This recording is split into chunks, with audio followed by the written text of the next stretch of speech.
Well, welcome, Green School students, Evan Barron and Kenan Satahua. We appreciate you spending some of your Sunday with us.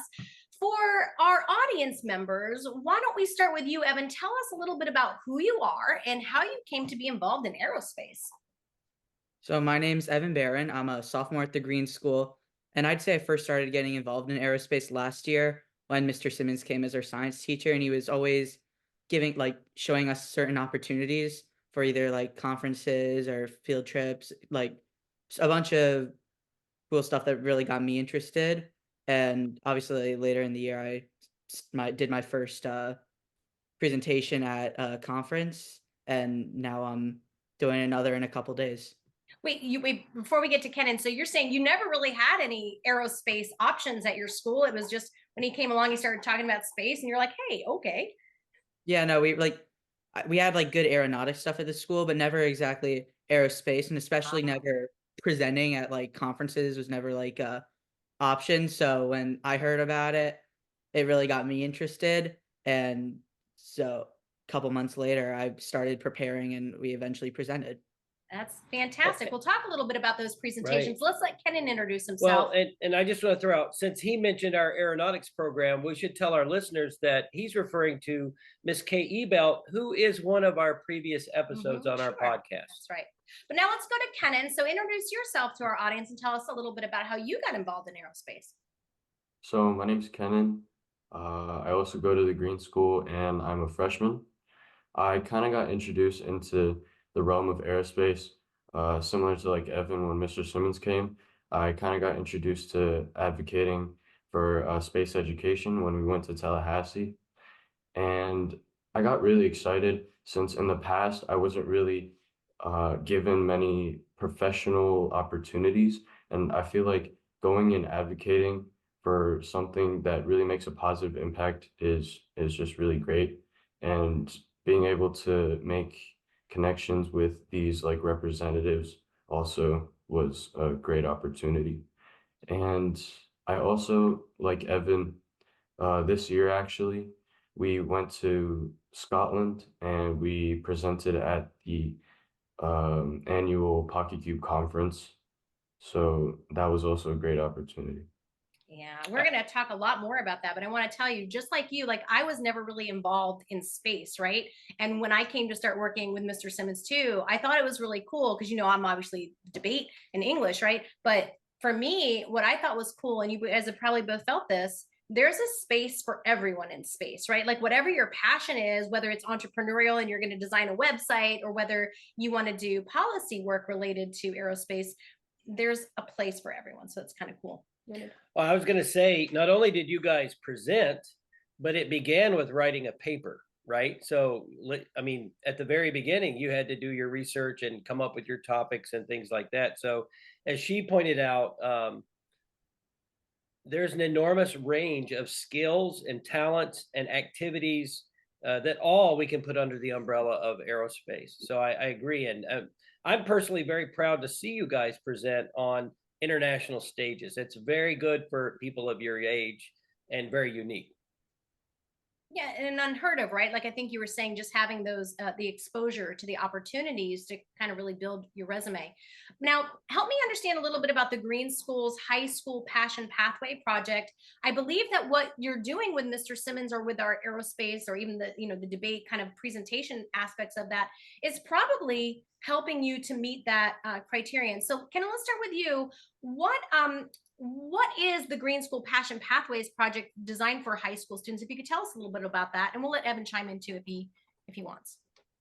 Yes, so the Green School Passion Pathways project is basically where students try to find a passion that can make also a positive impact in their community. So, for example, like advocating for space or like what Evan's doing with making his website can make like a positive impact in his community and also help him find his passion and possibly help him find his job in the workforce in the future.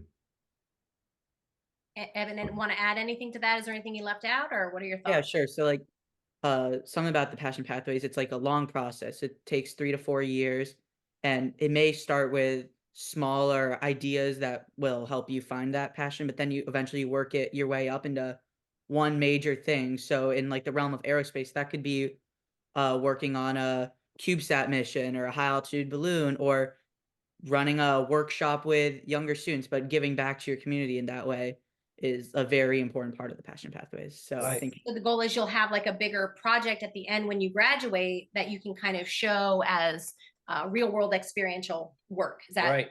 yeah, perfect? And I'd like to add, twice it's been mentioned that Evan's quote building a website, but it's really much more than that. Wouldn't you say, Evan? And would you like to describe what is happening along with this domain and website you're building? And maybe related to the building of this green aerospace team that you have. yeah, because this website's going to be almost like a platform in general for this newly designed Green School Aerospace team, just as all archives of presentations, like monthly blogs, just spreading all of our work and putting it out there for other people to see and to market yourself.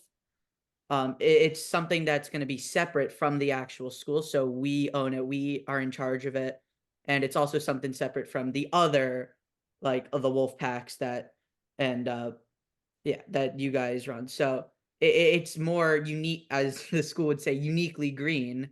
It's Mhm. the uniquely green take on aerospace. So while you are building a portfolio, a body of work for yourself, you are literally creating the apparatus that will enable other green students to also showcase their work on a international stage. Is that fair? Yeah, that's fair. And like when I eventually graduate, I'd probably be, if I don't go in that realm, I would be handing it off to someone else so they can continue it. So it would be a forever lasting thing that will build the Green School Aerospace team. So you're building an organism that will live beyond your time managing it. Yeah, hopefully. What's cool is like, so I don't know as much about, like, I knew you were doing a website and I kind of, but I only hear bits and pieces, right? But now that I'm hearing you explain it, it seems like a really valuable tool and a mechanism for you to show that you've, as he pointed out, ways for people who are doing other items within that for you to showcase them. Are you considering not only just like blogs, but are you considering like a social media site too that is kind of more in the younger person's realm? Yeah, and the social media site would probably be separate from the actual website, but together they're a platform, like I was saying earlier, for everyone to be able to feature themselves, get themselves out there, present to not just people who are interested in aerospace, but people who aren't. So parents, teachers, even younger students who want to get into it. It's a platform and portfolio for everyone So to you see. might be able to use, in addition to having the website, you might have somebody who eventually then says, hey, my passion is in social media marketing. And so I want to do, like, I don't know, TikTok videos or whatever they are, something along that. Cause that's another whole career path that, like, we don't even think about is social media marketing. So it sounds Yeah. like that could be affiliated with what you're doing too. That's Mm. pretty phenomenal. So Kenan, I'm going to come back to you, I promise, but I want Evan to tell me a little bit more. So you're one of the first and certainly one of the oldest members of this very new aerospace team. Can you kind of tell me a little bit about what the Green Aerospace team's mission, or what you're planning to do, what you're hoping to do with any payloads that you might have? The payload for the GreenSat 1. Well, that maybe let's go there. Like, our listeners and I even don't even know what the GreenSat 1 is. So you guys already have an idea for a CubeSat? So yeah. We wanted to do something involved with machine learning algorithms.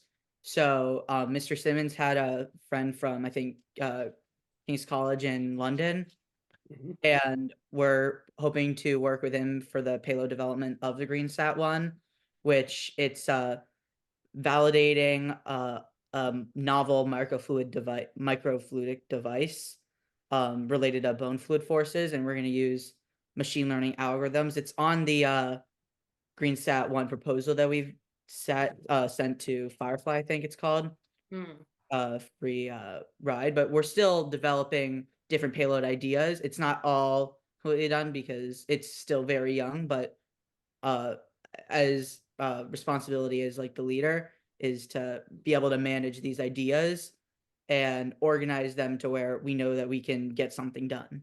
So you're kind of the lead of, so not only are you working on your own project, which is this kind of website design and like archival material, but you're also a role model for students. What are some of the biggest challenges you have with that, with kind of getting this team off the ground? And I know that there's obviously some challenges being at Green School. While it's unique and wonderful in so many ways, I know we don't have as many students maybe either. So like, what are some of the challenges that you come across? Yeah, definitely like you were saying, we obviously don't have I think we have a pretty good amount of kids who are interested, but also it's like that leadership connection that some of these kids are like they're maybe 6th and 7th graders and I'm a 10th grader, but we're almost like friends. So it's sometimes, and I've seen it too, like it's hard to like be managed by like one of your friends. Yeah, So I like can that see kind that. of comes with the challenge, but also like a lot of these kids, they're busy with debate, with basketball, soccer. So being able to organize their time and like obviously have hopes for certain things, but also it's okay if you need to take your time with it because we're trying to make sure like every single kid can find their space, and their space may not directly be writing a blog for a website. It may be working on like the hardware for a CubeSat. It could be on presenting. It could be anything. So it's important to manage Mhm. everyone's passions. So Agreed. Well, speaking about other passions, so Kenan, let's pop over to you for a second. So Evan's part of the kind of what we would view as almost like the engineering side and entrepreneurship side, but you kind of do a little bit more on the policy side of things. How is it that you're taking what you're doing and equating it for your Green School Passion Pathway project? Yes, so this year I kind of mapped out as the year where I would kind of dabble my feet into like many different things and try to kind of find my idea for my passion. So I've been writing a paper. Well, I did write a paper to be able to be accepted to present at Scotland, which really gave me experience into writing like informative or not really research paper, Well, but technical, I think, right? Technical technical paper. paper, Yeah, yes. yeah. Yes, and also last year, I advocated at Tallahassee, which also just kind of to look around into these different types of kind of like presenting and advocating also. So I've also joined the speech and debate team, which I think overall I'm trying to improve my presentation skills and um, I think that's uh, that's my main focus this year is to improve my public speaking. We should share with our listeners, because of the advocacy efforts of you and the other students last year, we took 18 students total. 13 of them were from Green, and I think all the Green kids were rookies. They had never Oh done it yeah, before. absolutely.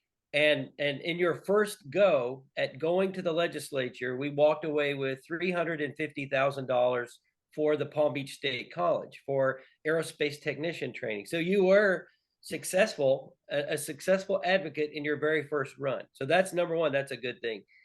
Also, I think what you're really talking about, and maybe you could speak to when you were in Glasgow at the Pocket Cube conference, talk about the soft skills and the opportunities or the training and the what you experienced in working in a professional setting with adults and people like that, and maybe how that, maybe what you thought about that now that that experience has happened. Yes, so definitely going to the conference and presenting at the conference really gave me the opportunity to be in a professional realm and network with professional people. And I think making connections and networking with people that are like high up in any industry is really important as maybe when you're getting into the workforce, they can like reference you to, let's say if you're trying to apply for a company, you can use them as maybe a tool to get in or to be accepted.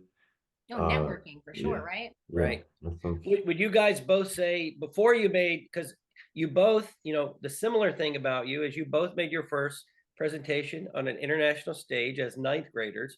Would you say that maybe you're a little anxious on the front end because you hadn't done it?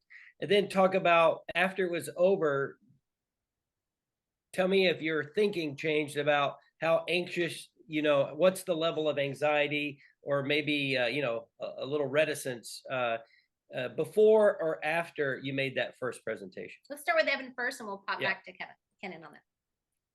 Yeah, so I presented with my classmate Lily, and at first, like we were very nervous. Like we thought there was gonna be like 1,000 people all staring at us. If like we made one stutter, it's the end of the world. But when we went up there, I mean, it wasn't too packed, but it was pretty. Yeah, it was decently full, and we were actually kind of more excited once we got up there because we were really passionate about what we're talking about, which was it was about aerospace education in middle to high school settings, and we just kind of went up there, and we definitely did really good. It's on your guys' Yeah, the YouTube YouTube channel. presentation, Mhm. and yeah, it was just like a lot of fun. And then after, because I present on Tuesday in Orlando at the Sci Tech, I don't feel as nervous now. I just know I need to like just do even better than what I did last time, more energy into it, and just It like comes down to the practice, right? Like you and Lily were both really good in making sure that even though we kind of made you practice over and over and over and over again, but you kind of got that rhythm for that. And the same was true for Lily at Space Day and for Kenan at Space Day as well. There's just a lot that goes into those rehearsals that eventually that whole practice makes perfect thing really, I think, does. Like even you're still nervous, but you've got enough of an experience. And I think Kenan could say the same thing for a debate chamber. Once you've actually gone to a tournament, you Yeah. know what to expect, right? So Kenan, what about you? What are your thoughts on what Evan was saying about how you felt beforehand and after? Yeah, so I presented with one of my friends that's in the Green Aerospace team actually, Winston and also Zion. So before, kind of like to talk about how you were saying, practice makes perfect. I really think that when you present at these conferences, it's really not like a little presentation. It's like professional, it's real. So you have to really put in the work. So before even practicing for the presentation, I was doing speech and debate tournaments to just practice my presentation skills and public speaking, just to make sure that I was better at speaking in front of a group of people and not being as nervous. Then, when going into practicing for the presentation, we all practiced a lot of times before. And when we got on stage, obviously, like right before getting on stage, like was the most nervous part for me. But I kind of created a mindset that presenting at Scotland would be kind of a practice for AIAA Sci Tech and also any future conferences. So Smart. So you just saw it as like, yeah, okay, it's not a big deal. Nobody would remember anything anyway in Scotland if it happens. Like this is a practice. Actually, yeah, that's a really wise way of doing it. And I've shared with you all before, but I'll share it again. Even though I'm the public speaking or debate teacher, public speaking, it makes me nervous too. And there are times I've had like horrific experiences where like right before I went on, I got nervous. But what I found is that once you get started, it tends to come. Like even if you forget where you are, somehow your brain will catch up and bring you back around. And it really is just about the practice. It's like True. it's just the more you practice, the more you can get there. Let's pivot quickly to AIAA Sci Tech with our remaining time because we are both about to be there on Tuesday. So Actually, you're presenting two different papers. yeah. Maybe Evan, share just a little bit about what the audience might hear if they're in Orlando at the convention center and they're in front of you and Lily as you present. yeah, so we're presenting on actually a paper already written by you two, the disruptive education, the use of emulators and high altitude balloons as precursors to CubeSats in a middle to high school setting. So like the gist of the presentation is basically explaining how the use of high altitude balloons and emulators, how they can be impactful, why it's important to get students involved in the middle of the high school setting, like in pre-college settings, and how it basically like unpacks even like some of the theories behind like the social cognitive career theory, just behind why like it's important to find your like job and your role in aerospace, or as you guys say, your space in aerospace. Yeah, Um, like early, right? The idea Right. of starting yeah, earlier instead of finding waiting it till early, college. and Yeah. then also like at the end you can see how it builds up the use of high altitude balloons and emulators. They can build up to larger CubeSat missions, which makes it just like even more important to start in middle to high school And setting. cheaper. Did And Be cheaper. done in high school. Evan, have you considered that you're actually living the paper that you're presenting?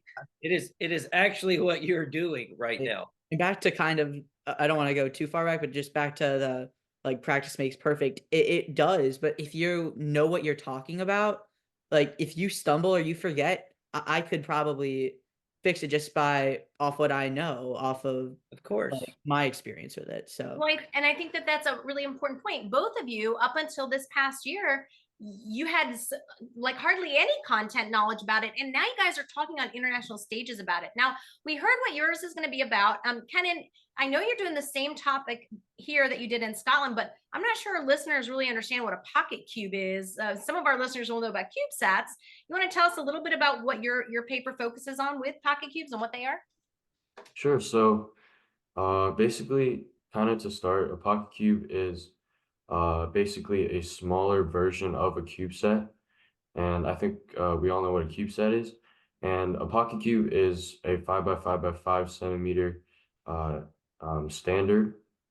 It was coined by Robert J. Twiggs, which is the person who also invented the CubeSat. It's basically a smaller version of the CubeSat that's able to do more rapid experimenting, and it's also very impactful in education, which is what my paper is about and what we'll be presenting at AIAA. They're very impactful to education because they're small, they're able to be developed in a very short amount of time, which is usually under a year. And they're also able to be implemented into different subjects during the school year. Like people can use physics, computer science, math, all uh, they can all be combined to manufacture these satellites. Oh, so like cross So yeah. disciplinary, like different. Interdisciplinary, Right, yes. that's cool. Mm. Ken and I remember when we were talking first about this, because you really didn't have the background even that Evan had from like being in any of the aerospace stuff. And I remember going, I don't know how he's gonna get this one because pocket cubes. I was like, I can't help you either, right? And then you did it. So you've got to be super proud. You went from knowing zero about a Yeah. pocket cube to presenting now multiple times. Yeah, that's a big deal. It probably would have helped to have actually seen them and walked around the little exhibit hall and then written a and paper then like on go them. next year, right? Yeah. Like go back to Yeah. pocket cube now that you know what to expect, right? Right.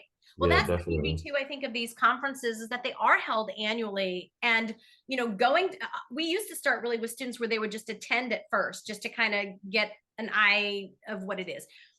We've kind of thrown you all into it. You not only swam, right? You were like, you reached the finish line. So Yeah.